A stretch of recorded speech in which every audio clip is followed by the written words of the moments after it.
One of the things I miss about working in downtown Detroit, escaping to the public Yes. library.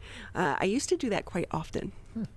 And it's an amazing building, even if you're not going to check out a book. But it's a great place to do research, but also just to enjoy the architecture. But how are things going for the library, especially because they just had the big Right. flood as well? So let's bring in Katie Dowgiewicz. What is it? I know. Dowgiewicz. I even practiced it this morning, Katie. I'm sorry. Pronounce your last name for me. It's Dowgiewicz. Dowgiewicz. With that, you're the public relations specialist. What a cool job you have. Oh, it's a lot of fun because we have so much always going on at the public library, and it's great to be able to tell everyone what cool and interesting things are happening that maybe they don't necessarily know about. And so today actually is a big day for our library system because we are starting off our new hours campaign, and beginning today, all of our open locations have now extended the hours in which they are open to the public. So for Monday through Thursdays, our branches, the Campbell, Edison, Jefferson, Parkman, Redford, and Wilder branches are now going to be open from 10 till 8 at night.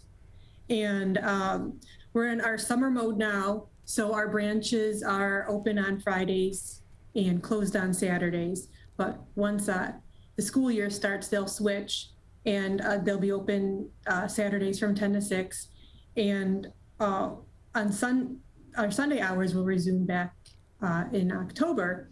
And that means that some of our locations, including our Redford and Wilder branches, will now be open 7 days a week for our customers. So we're trying to make it as accessible and easy for them to come into the library and get what they need and the services and the books, because we're still short and closed some of our branches because of the pandemic, and we want to be able to still serve our customers. And so this is one way we're doing it, by having these hours that are now convenient for everyone. So whether you come in the evening or in the morning, we have libraries open that are going to help alleviate some of that frustration that I think a lot of our customers have had during the pandemic, when we've had to, close branches and reduce our hours to keep our patrons and our employees safe.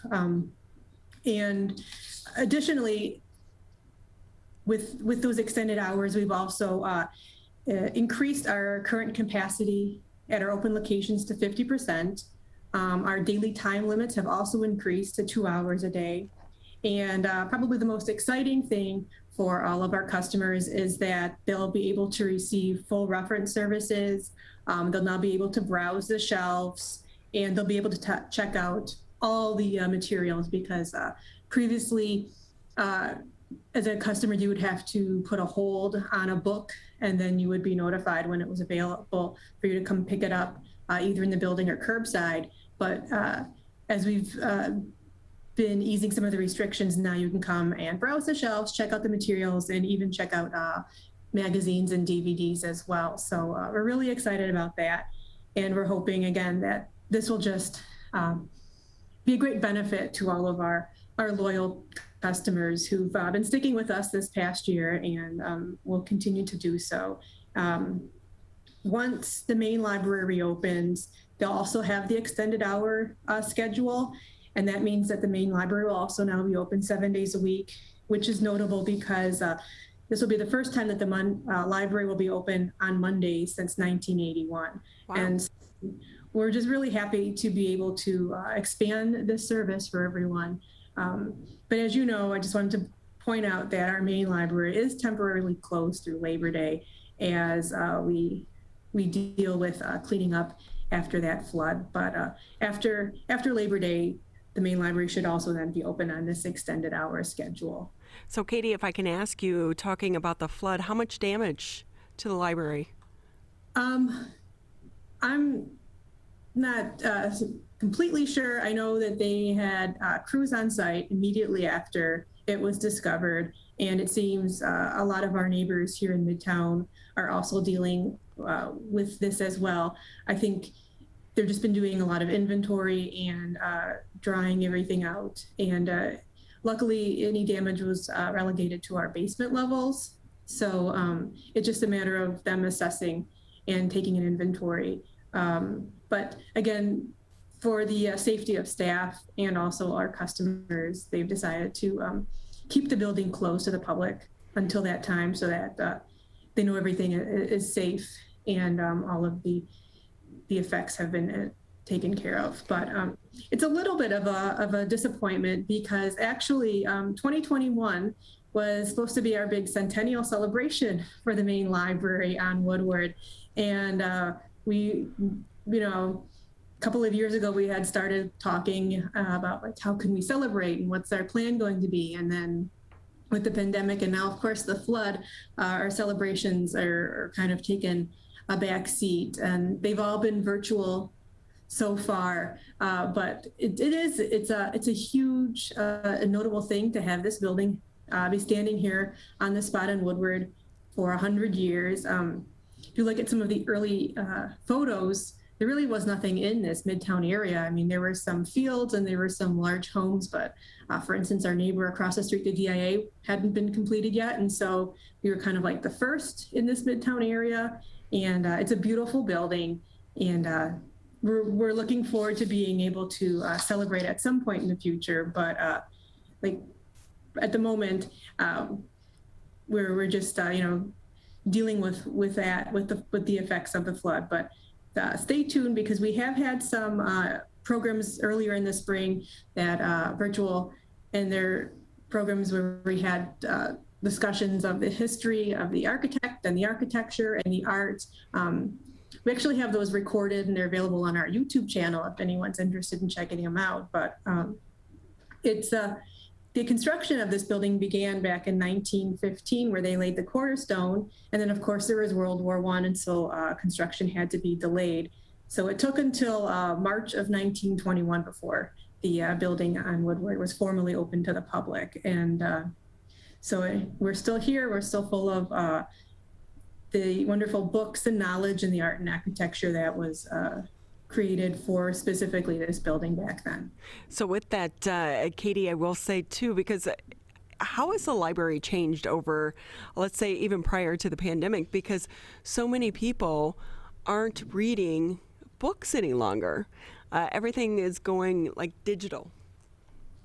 I think a lot of stuff has gone digital, but there's still always going to be that need for a book. Our executive director likes to call the public library, the community's living room, and that was definitely true. So we always offered more than just books. I mean, I think books are what might have brought people in the door, but then when they realized everything else that they could do at the public library, they stayed. So, they could check out movies and DVDs, or they could use the computers, or they could stay for programs like author talks or concerts. And so I've always offered such a wide range of services and programs that there's always something for everyone. And as we've seen over this past year, the need and the interest and want for just even checking out books has not diminished. So we've been able to maintain that service over the past year. So patrons can still check out items, they can pick them up. They can, at the main library, they were able to do a curbside delivery, so they wouldn't even have to leave their vehicle. And that has remained a constant regardless. And so all of the extras that we've added have been a really great benefit. But I still see, even in the future, there's always going to be a place for books, and the library will still be, the holder of those as we expand digitally and offer, extended services as well. But it's a great library. If you ever have to do any type of research, it is the place to go. And the staff there is amazing. And if I can ask you, I know that obviously right now we're in the summer months and trying to keep kids engaged and reading through the summer. Do you guys have any summer reading programs going on? Yeah, so right now we're in the midst of summer reading. We have summer reading for kids, teens, and even adults this year. And what we're encouraging people is to go to our website to create an account on Beanstack, and there you are just able to log how many minutes you read a day. And for everyone who creates an account and logs minutes read, they're going to be eligible for the grand prize drawing at the end of the summer. And we're also having some digital type and virtual programs for kids. So we have weekly story time videos on our website and on our YouTube channel. And the wonderful children's librarians have also created take and make crafts to go along with their weekly story. So at any of our open branches, you can pick up a different weekly craft that kind of corresponds with one of the storytime videos. There's a lot of programs starting with for this month, also for the teens, that involve learning how to do like coding in Tinkercad and AI information. And so while we're not necessarily having our traditional summer reading of having kids come to the library and take part in activities and programs, we're still offering the same type of incentives and prizes and crafts that they have experienced in previous summers, just in a little bit more of a virtual setting. But we really encourage everyone to register for our summer reading and to record your minutes, and then you can be entered into the grand prize at the end of the summer. So it's just a great way to kind of motivate, it can be, it's summer and you don't necessarily want to read, but it's a really simple and easy interface, and all you have to do is just kind of like on the calendar check how many minutes you read that day, and it'll keep you encouraged, hopefully you and the children as well, to keep on reading and keep on recording, because again, everyone likes prizes, so that's a great way to motivate. Hey, Katie Dowgiewicz with us here on the MegaCast. She's the public relations specialist for the Detroit Public Library. Just about a minute with you, Katie, if I can ask. I know that you have so many programs for people that aren't just Detroit residents. You have a digital library card. How does that work? Do you have to be a resident to take advantage of some of the programs that you do offer? All of our virtual and online programs are free and open to the public regardless of where you live. So we have the events listed on our website with the instructions on how to RSVP, and you'll just be given a link to log in. So we encourage everyone to check out. We have an author talk tonight starting at 6 that you can register for and take part in.